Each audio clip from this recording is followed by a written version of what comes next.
everybody. Welcome to Making Play-Doh with Teacher Cassie. We're going to make some really fun Play-Doh for you today. It's a super simple recipe. Grown-ups, we're going to need a little bit of your help, but you can even have your littlest ones at home help you make this recipe. Are you ready? Let's get started. Okay, we're going to start with our dry ingredients. So you can have your little ones use a spoon to help you scoop and measure everything that you're going to need for this Play-Doh recipe. And a little tip, if your little ones aren't reading yet, you can mark where you want them to fill the measuring container with a little piece of tape. And then this way they don't have to read exactly where to go. They just need to fill it up to the blue line. So we're going to start with 2 cups of just all-purpose regular flour. We're going to pour that into a bowl.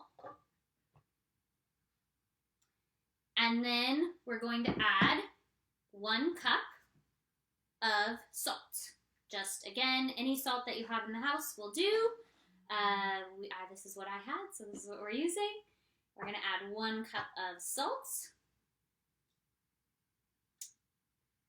And then this is the secret ingredient. This is what makes it really nice and clayey and less kind of like sticky.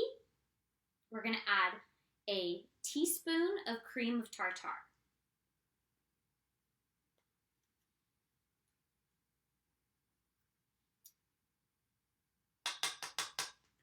Okay, those are all of our dry ingredients. And then next, we're going to add all of the wet ingredients. Okay, time to add the wet ingredients. Grown-ups, this is where we're going to need your help.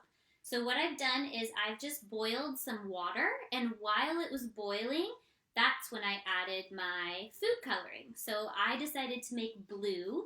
So we're going to take this very, very hot water. So we're going to have the grown-ups help us with this part. And the key is to add that food coloring while the water is hot, because then when we're playing with our Play-Doh, our hands aren't going to get food coloring on them because it will have been all into the water. So we're adding that 1 cup of boiling hot water with food coloring, and then just 1 teaspoon of, again, any kind of oil. I have grapeseed oil in my house, so that's what we're using. And we add that in, and now here comes the fun part.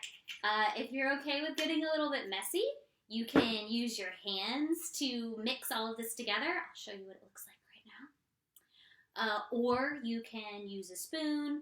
Definitely let your little ones kind of help you. Again, it's going to be hot because it's hot water. So once it gets mixed up a little bit and the hot water cools down, you can really get your hands in there, and let's see what it becomes. Okay, here we have it. We have some blue Play-Doh.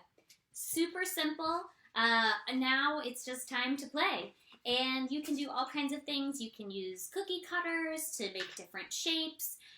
For little ones, you could hide like beads or other things in it to have them help find it. You could stick like spaghetti in it or all kinds of different things for fun sensory. For storage, grown-ups, you can just keep this in a Ziploc baggie or just an airtight sealed container for up to a week, sometimes even longer if you store it in the fridge. And I actually even added a little bit of essential oils. So it smells amazing, smells like lavender, and it's just a great thing to get out and play while we're here at home.